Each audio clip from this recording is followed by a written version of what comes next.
Bonjour à tous. On se retrouve aujourd'hui pour un nouvel animé de cette saison automnale qui est très clairement, avec juste ce premier épisode, un coup de cœur, clairement, mais qui est un animé qu'il va falloir aborder avec beaucoup de précaution, puisque visiblement cet animé va traiter de thèmes pas évidents, du genre dépression, envie suicidaire, ce genre de choses, deuil.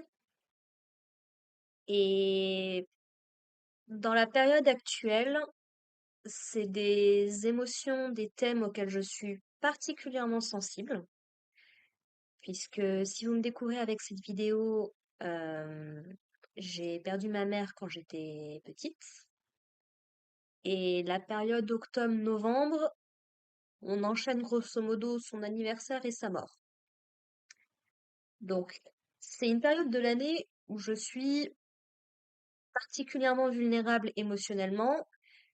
Et je dois bien vous avouer que cet épisode, alors autant il était génial, autant je m'identifie peut-être un tout petit peu trop au personnage principal pour que ce soit... Enfin voilà, va falloir que je fasse gaffe. Mes reviews vont certainement être particulières. Je préfère vous prévenir tout de suite. Voilà, bonjour si vous découvrez ma chaîne avec cette vidéo. Non, on va parler de Watashi wa Tabetai. C'était un animé qui me faisait de l'œil depuis un moment. Je sais plus, j'avais dû tomber sur le trailer il y a quelques mois et je m'étais dit, ok, ça m'intéresse beaucoup. J'étais très triste de savoir qu'il sortait que en automne, donc peut-être genre en printemps ou début d'été, quelque chose comme ça. Et ouais, visiblement, encore une fois, mon instinct ne s'est pas trompé. Cet opening qu'on a dans cet épisode-là, mais il est génial. J'adore cet opening. Je l'ai écouté qu'une fois pour l'instant, je vais attendre que l'épisode 2 soit là. L'ending, plutôt sympa, mais moins mon style. Voilà. Donc c'est un premier épisode qui a un ton... Alors, j'ai pas envie de dire lourd, parce que c'est plus... On a l'air d'être dans du slice of life, donc c'est tranquille, ça prend son temps, ça développe les personnages, les relations, ce genre de choses. Mais il y a une lourdeur dans ce qui nous est montré, dans ce qui nous est raconté, auquel je m'identifie tout particulièrement. Et ouais, la dernière phrase prononcée par le personnage principal dès la fin de cet épisode, ça m'a fait monter les larmes aux yeux, quoi. Alors, quel est le contexte de cet animé? Donc, on se retrouve avec Inako, qui est une jeune fille qui est au lycée, qui semble avoir perdu ses parents potentiellement dans un accident. On ne sait pas exactement combien de temps en arrière, et qui a un petit peu du mal à vivre au quotidien avec tout ça. Jusqu'au jour où elle va se faire attaquer par un monstre qu'on décrit comme étant une femme des rivières qui veut la manger, visiblement. Et elle va se faire sauver par une sirène. Alors, pas les sirènes qu'on voit par exemple chez Disney, genre la petite sirène. Plus sirène en mode créature terrible qu'on trouve dans la mythologie grecque, par exemple. Parce que là, on a vraiment une sirène, bon, qui a un petit peu des écailles sur le corps qui peut les faire apparaître, mais qui a des doigts bien crochus et autres. En général, les sirènes, c'est pas toujours des personnages très très sympathiques dans le mythos général. Ça m'a beaucoup fait penser, il me semble que c'est Mermaid Forest, l'œuvre de Rumiko Takahashi. Alors je saurais pas vous dire si je l'avais fini ou si j'en avais juste lu quelques tomes, mais franchement, si vous aimez le travail de Rumiko Takahashi, qui est l'auteur de Ranma, Inuyasha, Urasu Yatsura, Maison Ikoku, ce genre de choses, n'hésitez pas à checker. Ça doit être une de ses œuvres les plus sombres, je pense, si ce n'est son œuvre la plus sombre, si ça vous intéresse. Et donc, cette sirène lui sauve la vie par rapport à cette femme des rivières et lui dit, bah écoute, ça fait longtemps que je te cherche, tu as une odeur particulièrement appétissante, et du coup, bah, je suis là pour te dévorer. Mais du coup, comme tu vas continuer à attaquer des monstres de ce genre, parce qu'apparemment, les monstres veulent te dévorer, et bah, du coup, je te fais la promesse de te protéger jusqu'à ce que tu aies pris suffisamment d'âge pour que je puisse te dévorer moi-même. Voilà. D'où le titre Watashi wa Tabetai, il y avait autre chose derrière. Globalement, ce monstre veut me dévorer, quoi. Ce qui me fait beaucoup penser à Je veux manger ton pancréas, qui est un film d'animation qui était sorti il y a quelques années en arrière, qui est super triste aussi. Donc voilà un petit peu le plot général. Alors, donc on a notre sirène, du coup, qui s'appelle Shiori, donc qui est une jeune fille. Alors j'étais pas sûre. Au début, je pensais qu'elle était peut-être adulte, parce qu'elle portait une tenue et elle avait une façon de se comporter qui lui donnait un air très adulte. Alors, si c'est effectivement une sirène, peut-être qu'elle a pas l'âge qu'elle prétend avoir, c'est-à-dire lycéen, auquel cas ça rend le truc encore plus malsain. Mais voilà, elle se présente comme une jeune fille, une jeune femme aux longs cheveux noirs et aux yeux que Inako, notre protagoniste, décrit comme d'un bleu limpide qui lui rappelle le fond des abysses, globalement. Donc voilà, qui se fait intégrer à la fin de l'épisode dans la classe de Inako, probablement pour pouvoir la protéger un peu plus, la garder sous son aile. On a également en deuxième personnage Miko. Quand tu t'appelles Miko et que tu portes un chapelet de perles, je peux pas m'empêcher de croire que tu dois être tu dois être dans une famille de prêtres ou ce genre de choses.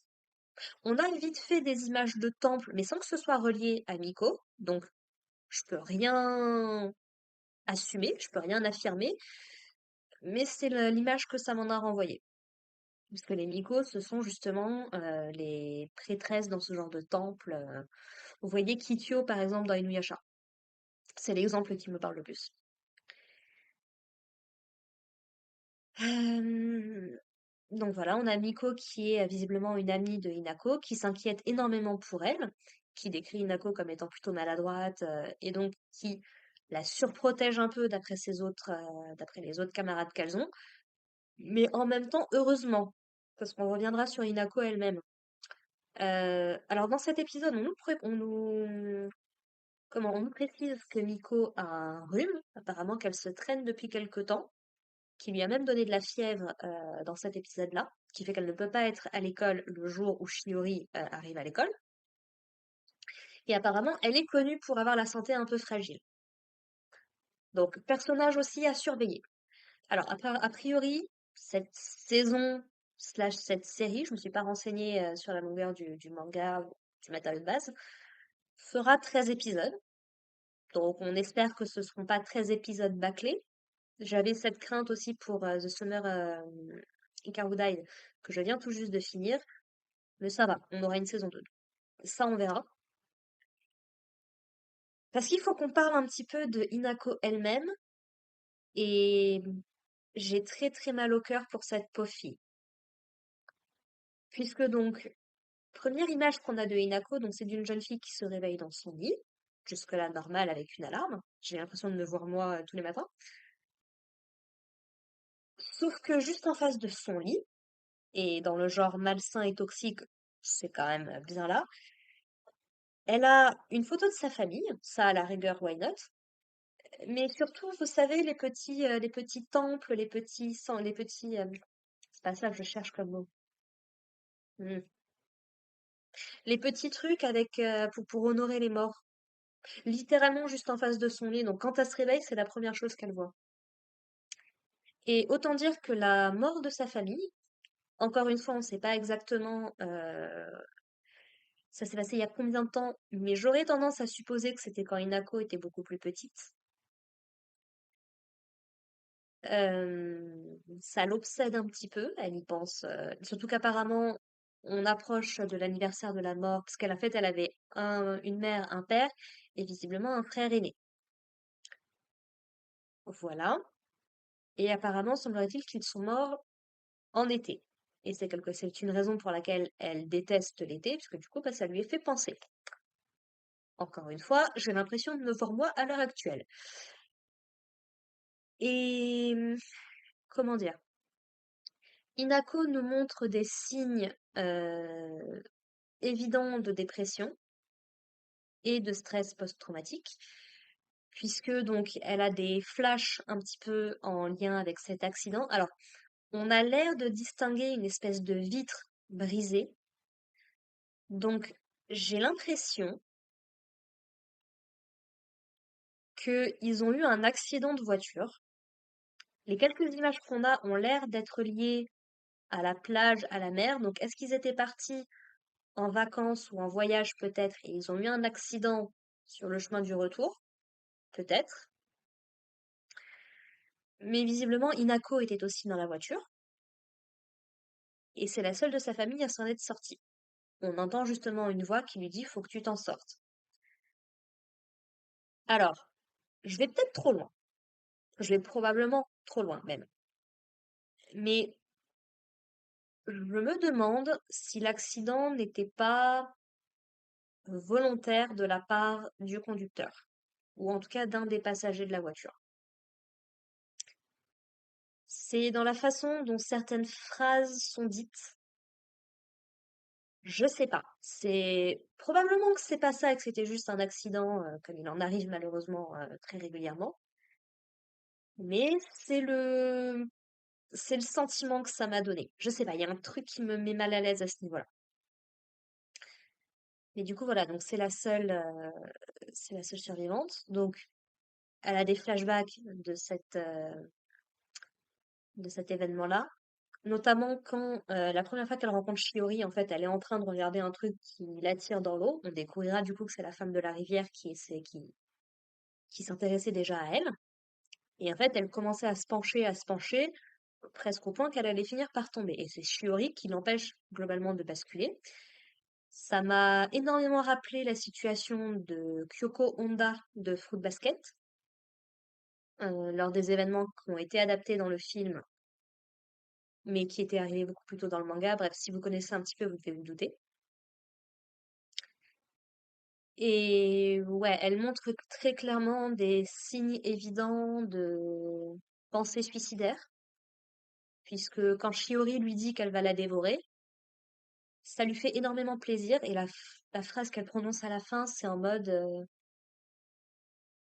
peut-être qu'elle réussira à me libérer en m'ôtant la vie, quoi, globalement. Ça m'a tapé fort pour le coup. C'est pas évident.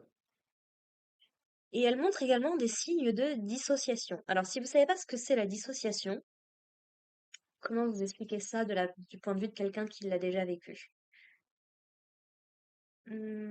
C'est pas quelque chose de nécessairement grave, ça peut arriver un peu à tout le monde. C'est quand c'est mis en lien avec d'autres trucs que ça peut commencer à devenir inquiétant. C'est comme si... On en parle beaucoup, par exemple, lors des traumas, notamment lors des agressions. C'est comme si vous étiez détaché de la situation, détaché de votre corps, comme si vous étiez spectateur de ce qui est en train de se passer, un peu. Et en dissociant, vous pouvez également perdre un peu la notion du temps et de l'endroit où vous êtes, globalement.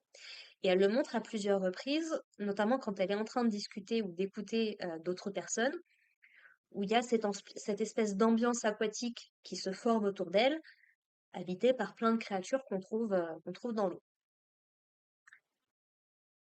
Et ouais, elle a un peu du mal à en sortir même quand on l'appelle, même si elle dit non mais t'inquiète, tout va bien.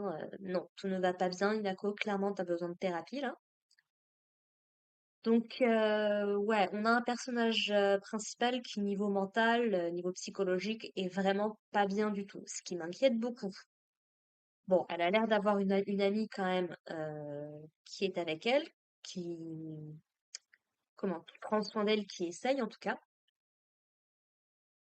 Mais voilà, Inako a aussi une certaine tendance à se dévaloriser, avoir l'impression d'être un poids pour les autres, du peu qu'on a vu, hein. C'est des tout petits signes, mais voilà, ça nous montre que le personnage est vraiment pas dans un bon mood. Alors, est-ce que la série va se terminer avec elle qui meurt? Je ne sais pas. Est-ce que l'animé va se terminer avec elle qui comprend bah, que la vie a des bonnes choses à lui offrir? Par exemple, de par sa relation avec Shiori et avec Miko? Peut-être. Honnêtement, à l'heure actuelle, je me suis pas renseignée sur le genre de l'animé ou de la série en général. Donc je ne peux rien affirmer, je fais que des suppositions, des théories.